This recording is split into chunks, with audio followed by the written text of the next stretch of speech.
One more time. Alright, cool. Alright, hey, how you guys doing today? I feel so blessed to have you guys as my audience, and I'm excited to talk to you guys about one of my inspirations growing up. As a young child growing up in a poverty-stricken neighborhood, it was no real inspiration. No true role models as men. Like all the men I knew, they was in and out of jail, dibble-dabbling into drugs, gunplay, gang violence, everything of that sort. So when I was a kid, I used to get in trouble a lot, so I'd be on punishment. I used to have a little radio in the corner, so my mom, she'd be like, okay, you on punishment, you can only sit in the room, can't watch no TV or nothing. So what I used to do, I used to listen to the radio.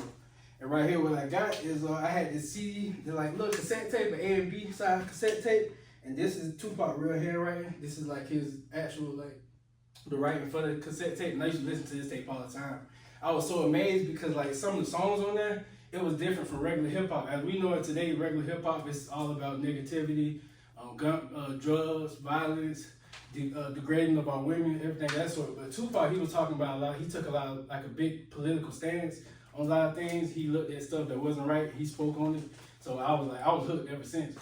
So moving forward, Tupac Shakur, he was born in East Harlem, New York, in 1971, 16th of July. And he was born, so his real name was LaShawn Parrish Crooks, but when he was one, his mom ended up renaming him Tupac Shakur. His mom, Afeni Shakur, and his dad was actually in the Black Panthers. And his mom, she was a very powerful person. She was facing 300 years while she was pregnant with him.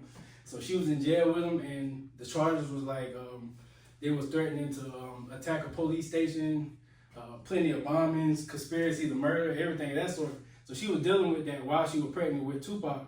And on top of that, she had represented herself in court, and she ended up beating the charge, and she was acquitted of all the crimes, so she was very powerful. So the thing about Tupac is I always thought he was a superhero, because we'll hear about the things he got shot and everything of that sort. He ended up jaywalking in downtown Oakland, and the cops ended up catching him jaywalking, and they got into it, and they ended up beating him up.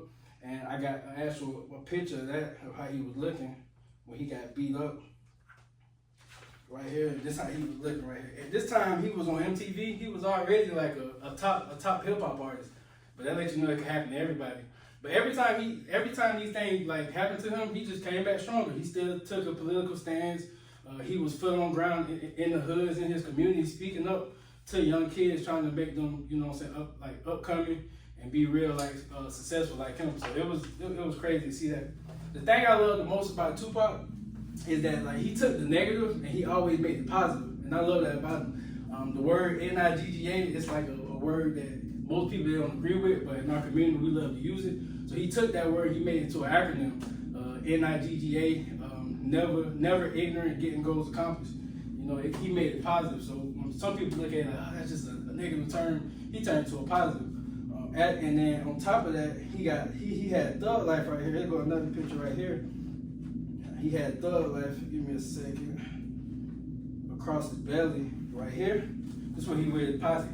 It looked negative. I'm not gonna lie. It looked negative, but he very positive. What he say about Thug Life? He said he wear on his sleeve, and he beat that. He bleed that. He said the thing about thugs, thugs is being used in a bad term. You got a bunch of people that see somebody probably think they're a thug, they do bad stuff. But he said, hey, I'm a thug. I never rob people. I don't shoot people. I do good things in my community. I'm very uplifting. I'm a very positive person. I can't be a thug, but I'm gonna be a thug. But I represent thug life. That's what I represent. So he tried to make the word thug into a positive thing, and I love that about him. Moving forward, the thing about Pop, I just wish he was here today, because I want to see how the world would look at him and congratulate him and everything else. So it's a lot of nonsense going on, and I don't think we have the right leaders in our music business and entertainers. A lot of people want to protect the brand, and they scared to speak on political issues. Where Pop, he just didn't care. He didn't care about losing money or things of that sort, of losing the status. He always spoke up on things. So I always loved Pop. I looked up to him, and the funny thing about it, when he died, I was 2 years old. So everything I was reading, he was already 10 years past. So it was crazy. He had a big impact.